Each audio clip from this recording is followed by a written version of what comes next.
darkness. Sail around.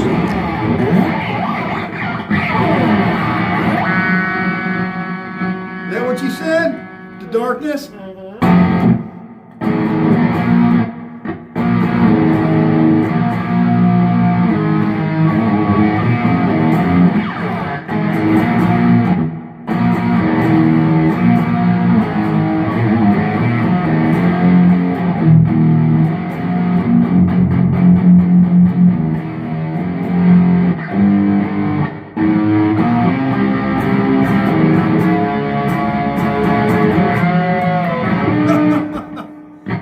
Tienes tu carita como de tristeza. No, man. I swear for God. I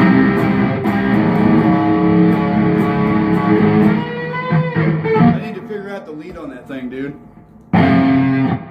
Hey, te amo.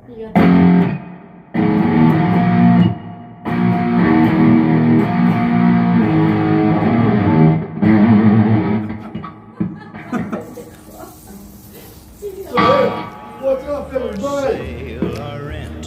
So anyways, that's a real slice of life of me and my wife messing around. Welcome to my home. Say hi, Bagita.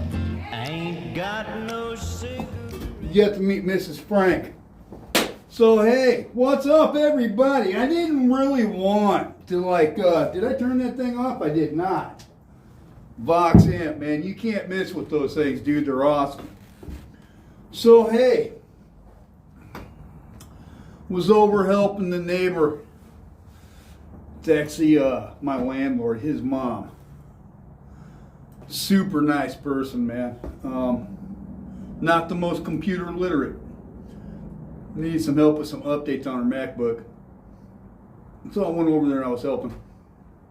Super just nice people. Real stuff, this is who I am. You know, and I've got this thing going on. As you can probably see in the background, it's got the 2026 goal data analysis of YouTube and cartel networks. And no sooner than I put this out, and you got people that are usually in Dalton Fisher's sphere of influence, Mr. JK, I'm going to leave it at that, crossing over into Andrew Bustamani's sphere of influence. And so anyways, I'm like doing my homework because I've got this stuff coming up. And no sooner than I start recording this, I got to call a timeout because I've got sirens in the background. Maybe you can hear them, maybe you can't. I'll probably edit it out. And then motorcycles.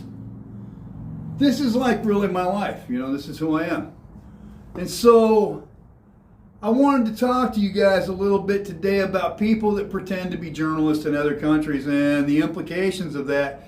You know, I was watching these people that sit there, and I'm going to leave names out of it because I don't want to shoot my credibility, because I need to make sure that I've got my brass tacks and screws wired tight before I get out there and start accusing people of stuff. But I'll just say this, that when you claim to need a visa to enter the country like the United States, but you're based out of Mexico, holy fucking... I'm glad I'm not those people. Sirens everywhere. When you claim to be based out of someplace, you should have a certain work visa and some type of professional vinculo or connection to news agencies and stuff like that in the country. And if you are desconocido, not known on any type of level, nationwide or regionally, you're probably not legit. And then not only that, when people do come up short, when you Google Yon Grill, for example, I'll just throw his name out there, British cat, been in Mexico forever. You know, I don't really know enough about him to really have a critique one way or the other, but I will say this, that a lot of people know who he is, and he's definitely in Mexico, he's been there a while.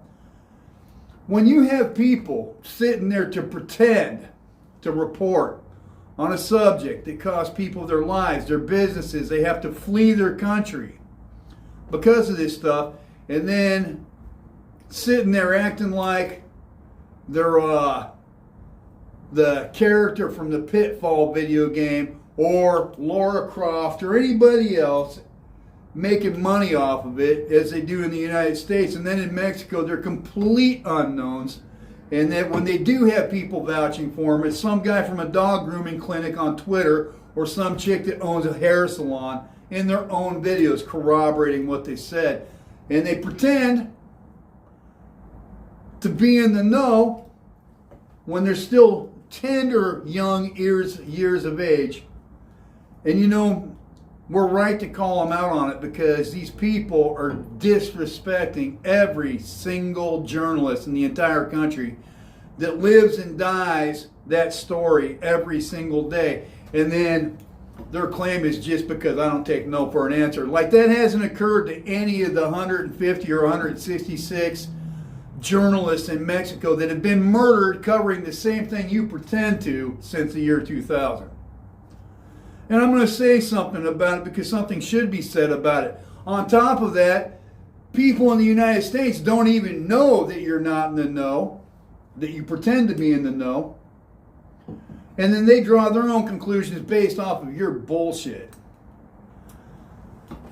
If people aren't known in Mexico, they're not for real. If you can't point to a government website, and I can point to a government website where I'm on it, specifically involving this exact subject regarding my payroll.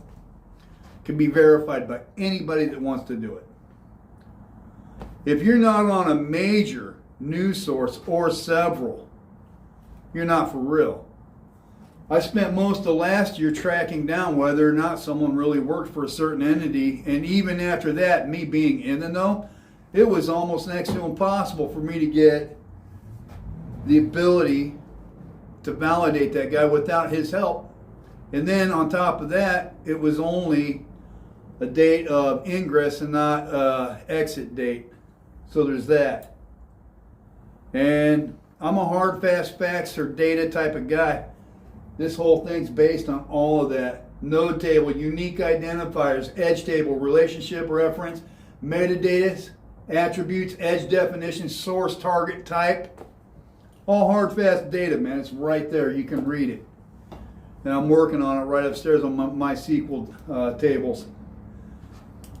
You have these people putting all this stuff out, and I know that it's BS because when you look at something as simple as take Italian mafia movies, for example, or even Westerns, which are more numerous than the Italian mafia movies, when you go down the Italian mafia movies, and I'm kind of like Nicky Santoro, I'm stupid. I'm just going to keep coming after it. Which is how I wound up in Mexico to begin with. Go down the Italian mafia movie list, let's just do that. Obviously, you got Godfather 1, 2, and 3. Everybody, their mother knows that. You got Goodfellas, A Bronx Tale, right? The Irishman, another good one. Casino, another good one. Donnie Brasco. So we're going to come up with like 8 to 10 really good movies. Throw Black Mass in there if we're feeling like creative with James Whitey Bulger. You got like probably 10 to 12 really good mafia flicks to take a look at before what happens. I don't even need to tell you, you know what happens. You watch the first one, you watch the second, you watch the 12th, and then pretty soon you find out there's no other good mafia movies to watch, so you start watching 1 through 12 all over again. We all do it. The same thing happens in YouTube. You got probably 12 different good channels that you watch on a normal day-to-day basis, and if cartel stuff is something that you're interested in, you go looking for the best stuff, whether or not it's true, just because. Why? Because it's entertaining. But these people have no pedigree.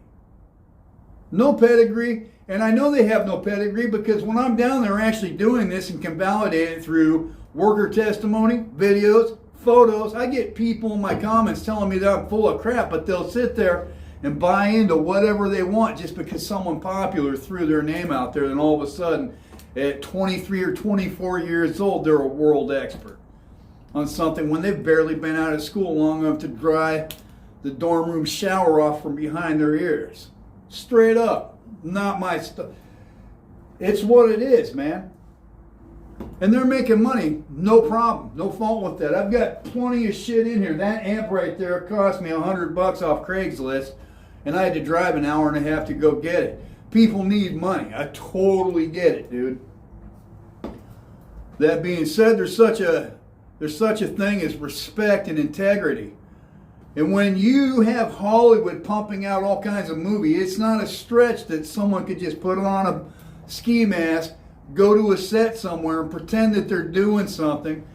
And when you have so many journalists in the most dangerous country for journalism in the world, which is Mexico, pretending to go 2 countries south, 2 countries north, whatever, crossing an ocean, and they're in the know, and then they're not even known on any major news agency. And there's one story on this one person that I'm talking about, one story. And when you dig into that, even that's unscrupulous. There's a lot of stuff that could be stated about that too. I don't want to get too far off on a tangent right now, but I'm just going to tell you this. When you're watching something, and let's just preface all of that with, I know for a fact I've got the government in the United States and in Mexico both watching my channel to see what I say. Without a doubt. I'm like something like 850 subscribers now.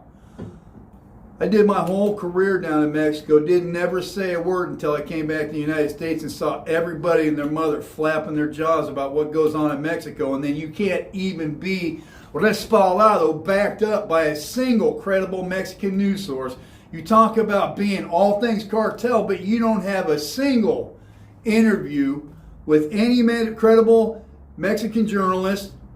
Your Mexican news stories, as far as like security sources go, are minimal. Just barely enough to eke out a little bit of credibility because you've been called on it. And previous to that, prior to the beginning of January 2025, zero interviews with news agencies, even though you're a top international cartel expert. What, you just had that happen in the last year, all of a sudden? So, I take issue with all of this stuff. None of these people, here's something. Why the hell would Americans go to foreigners, foreign to Mexico, including me? We'll throw myself in there too, even though I lived in Mexico as a Mexican for a long time. Why would you go to someone that wasn't Mexican for news items that happen in Mexico regarding a Mexican subject, and you don't even seek their opinion? Show me a single Televisión Azteca journalist, Televisa, any of the major news agencies or outlets in Mexico. None of them, and they have people that speak English, none of them are represented here in the United States on Sean Ryan, Joe Rogan. None of them. Zero born Mexicans with the last name Lopez, Garcia, anything that's just super Mexican, dude. You can't show it to me, but you have all these international terrorism experts that are born 2 countries away. It's a lack of respect for Mexican journalists. It's a lack of respect for the Mexican journalists that have lost their lives. It's a lack of respect for every Mexican that lives in Mexico. And it's a lack of respect for the Latino people of Mexican descent that live here in the United States. They're disrespecting your patrimonio, your heritage, by misrepresenting it for a couple bucks. Or a couple loonies, as it were, if we're going to talk about $2 pieces of currency in Mexico or in Canada. And I'm going to talk smack about it because it needs to be called out. The whole time, the entire time I was in Mexico with a weapon in my hand, as my brothers, we posted our stuff on Facebook and stuff like that, but we didn't have YouTube channels dedicated to it. Definitely not. Show up to work, stay there for 2 days, go home for 5 hours, go back to work. Did this day in and day out for a long time. Not a single YouTube channel in existence, and we're all making pesos. Only to have grifters in other countries come in, try to capitalize on it. No problem. Capitalize on it all you want, but be honest about it. You're not an expert. You've never been shot at or shot someone. You've never been around while something's going on, but you're going to sit here and act like you're the rightful representative of the Navy SEAL community with your face on a coffee mug. That's disgusting. I've been going at this for a year now, just trying to get some traction. I finally got traction, so I can do stuff like call out Sean Ryan. I can do stuff like call out Joe Rogan. I can do stuff like call out Lex Fridman, Mike Ritland. Other people have given me an opportunity, but Jack Carr and Andy Stump, Vincent Vargas, Katerina Schultz, and even Ed Calderon until recently have all ghosted me, dude. And I've been in their emails every single time, professionally with a well-written letter expressing intent and interest. And none of them have gotten back to me until I finally got an opportunity through Jesus on Camp Canyon. And hey, man, good on you guys for bringing that out there. I know I am not always the most articulate individual, and I know that a lot of times I even cuss. But my job in Mexico wasn't to be articulate or to not cuss. My job was to carry a weapon against the cartels. Not only that, when you're talking about stuff that has to do with the cartels do put out a lot of news in Mexico. You know what they're called? They're called narco mantras, and they hang them right there on a great big bed sheet with letters written in blood or in paint hung right above the bodies that they just got done leaving there. So when the cartel wants to make publication or flex, that's how they do it. Not by talking to some Canadian chick with a tight-fitting shirt and tight jeans and a belly button and a belly button piercing. That's not how they do it. And when the cartel wants to talk to journalists, believe me, there are a lot of journalists in Mexico that they'll talk to. Also, it's interesting to point out that, you know what, when you claim to be a journalist in Mexico, if you are talking to the cartels, I'm dead sure that the Mexican government is interested in it, which is why you won't ever find any of these people on any legitimate Mexican news sites.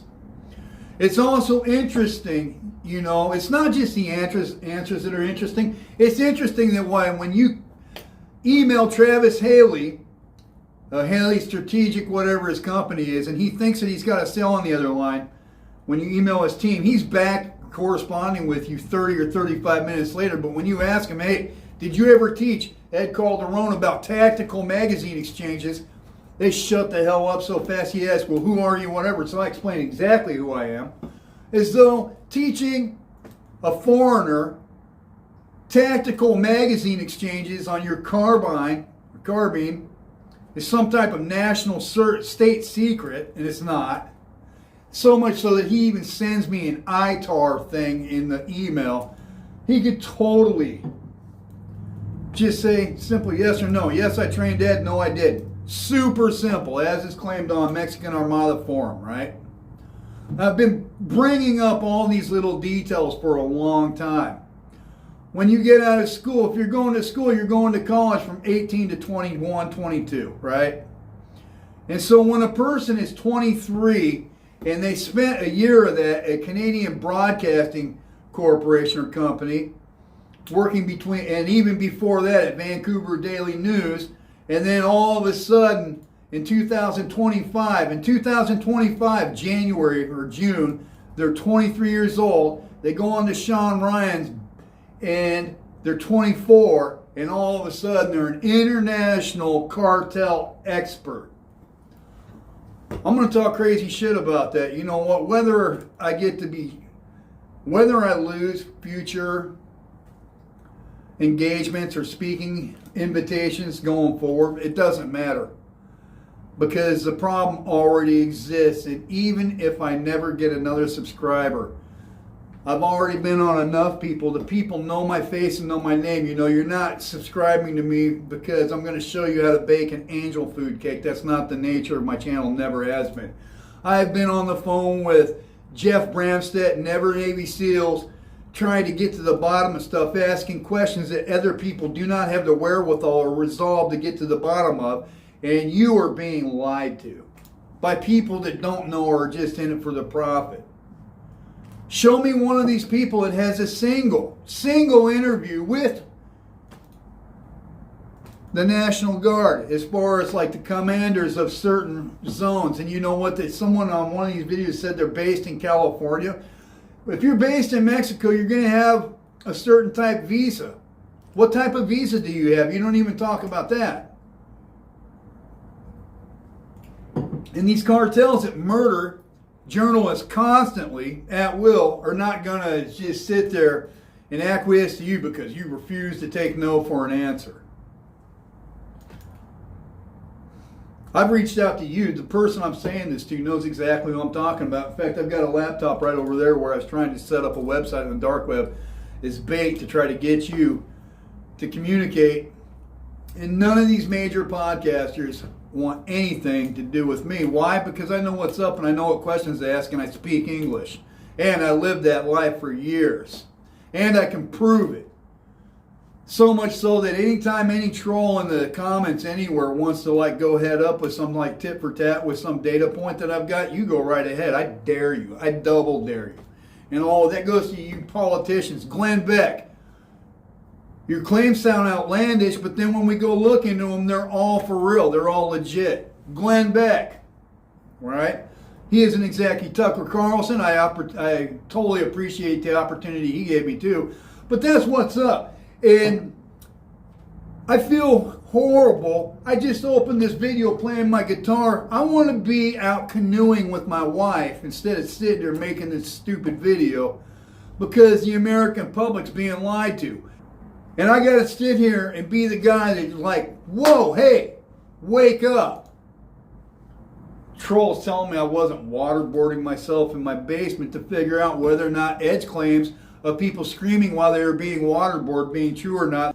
You know, so hey, I'm doing this. I'm creating a graph with spheres of influence. I'm telling all of you grifting podcaster people, show us a single interview with the Mexican federal police. You know, they still have them, the Procuraduría. Actually, now it's the Fiscalía General de la República. You talk about being legit and having all of this stuff. It right now is January 2026. You've been reporting on this for the last year or two. And previous to that, writing stuff on Substack about wildfires and Canadian sheriffs. It got zero to do with the cartel anything. The cartel's not going to sit here and give you one even snippet of information that you can turn around and run to any type of federal police in Mexico, Canada, or the United States that would take away from their money earning potential. Not going to happen. I'll take things that didn't happen or never happened for $1,000, Alex. Total bullshit, but people are too, I don't want to call them stupid, but they don't pay attention to all the details, man. Zero credible interviews with any Mexican federal agency that has anything to do with direct day-to-day contact with drug cartels anywhere in Mexico. Zero credible cartel leaders that are on camera with you as Chapo was with Sean Penn. Zero. Zero. Zero. Sue me over any of this. I dare you. And then on top of it, you spit on my uniform and the uniform of everybody else, and especially on the uniforms of those that have died becoming first-hand experts of cartels. You spit in the face of every Mexican journalist that covers this stuff at the risk of their own life, and then you're going to sit here and act like you're all that? No, sir. No, ma'am. The gravy trains come to a stop. Full stop. You're sitting there either working for the government trying to influence American public opinion to get them to buy into a war in Mexico that they know nothing about. And if they want to buy into a war in Mexico, that's their business, but they should do it based on facts. Hard data, evidence, people with a name. Gafe 423. Let's throw this out to you. Maybe I should say it in Spanish. Oye, Gafe, yo sí voy a decir esto en español, eh. Yo tengo mucho rato hablando contigo, hablando con Liz, hablando con Alex, tratando de comunicarme contigo, porque, bueno, los fanáticos de nuestro tipo de programas quieren escucharnos otros en una entrevista, y desde el momento que yo te pregunte cómo verificaste el nombre de Ed Calderón, ¿ah? ¿Cómo verificaste su servicio Desde entonces, convertiste en un fantasma total, ¿eh? Ninguna palabra, ningún mensaje, ningún nada de nada.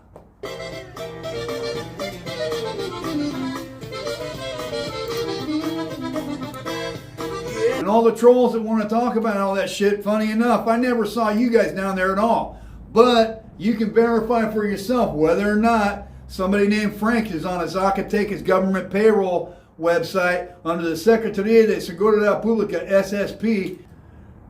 A lot of people don't want me on their podcast because if what I'm saying is true, some of them got some crow to eat for just buying into stuff. And it's not really their fault because they wouldn't know they weren't there. But when you have a vet bro community that'll sit there and police itself over which Navy SEAL is telling the truth and which one's not, blah, blah, blah, it's easy to see how people that have podcasts that aren't directly involved in that could take someone else at their word and be fooled because they don't really have a good way to validate it and they're missing details. I'm not missing details. So that's what I'm about. And you know what? If people want me on their show, cool. If they don't want me on their show, that's okay too. I'm almost to 1,000 subscribers now. I'm not going to turn this into a rant. I'm going to stop it right there because, you know, I've said what needs to be said. You guys, my fellow countrymen in the United States and mis paisanos allá en Mexico, both of you guys are being sold a bunch of bullshit by people that have never been validated or verified. I'm not here to be popular, man. I don't want people to take this the wrong way. I would probably like everybody I'm talking about on a personal level. But when you're dealing with something that's going to cost people their lives, it is important that you are honest at a minimum bar, that you're honest and that you corroborate what you say. And when we're talking about drugs coming in, it's not coming in from Venezuela per the DOJ and the Drug Enforcement Agency or administration. Not coming in from Venezuela, less than 1% out of that threat vector. Most of it's coming in from the Pacific, but we're not over there blowing up fishing boats. Also, human rights violations, Gaza is full of them. Tons of babies, tens of thousands being blown up in their cribs. They don't know what their parents are into or not into. It's just an accusation. We're not over there, and we're still sending money to the people that are perpetrating that. And on top of it, to add insult to injury, a certain country is not even letting aid go to the people that are not combatants. So when we watch this stuff in the world go around us, when we see that piece of trash in the middle of the room that no one else can pick up, are you going to pick it up or not? You really got to dig into everything, you know, other stuff. I'm going to leave it alone. Enough for me out of the day. Cheers, man. It's time to have some fun with it. Man from Galilee. No time for chastity.